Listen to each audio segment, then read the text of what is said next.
कप्तान के खिलाड़ी हो जाएं तैयार। कप्तान का अपने नौजवान खिलाड़ियों के लिए अहम पैगाम। पाकिस्तान तहरीक इंसाफ के चेयरमैन इमरान खान ने हमेशा से ही नौजवान को अपनी तहरीक का कलीदिया हिस्सा करार दिया है। यही वजह है कि कप्तान ने नौजवानों को अपनी पार्टी की फैसला साजी में भी हिस्सा देने का ऐलान किया था और अब पाकिस्तान तहरीक इंसाफ के चेयरमैन इमरान खान ने नौजवानों को नई जिम्मेदारी देते हुए कहा कि वो घर घर जाएं और मेरा पैगाम पहुंचाएं। इमरान खान ने यूथ विंग, ISF और इमरान खान टाइगर्स को यूनिवर्सिटीज और कॉलेजेस में तंजीम साजी तेज करने की भी हिदायत कर दी। कप्तान ने कहा कि नौजवान हमारी हकीकी आज़ादी तहरीक का हर अव्वल दस्ता है। इससे कबल भी PTI की जानिब से नौजवानों के लिए खुददार नौजवान खुददार पाकिस्तान मुहिम शुरू की गई थी और कप्तान का कहना था कि खुददार पाकिस्तान की जंग खुददार नौजवान की मदद से लड़ेंगे। पाकिस्तान के नौजवान बाशऊर हैं और अब वो अच्छे और बुरे में फ़र्क समझ सकते हैं।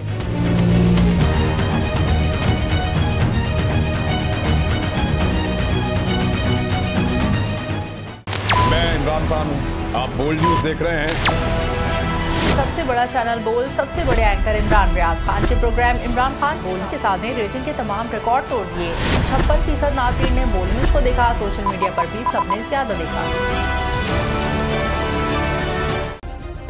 सब्सक्राइब करें और बेल दबाएं ताकि कोई खबर रह न जाए।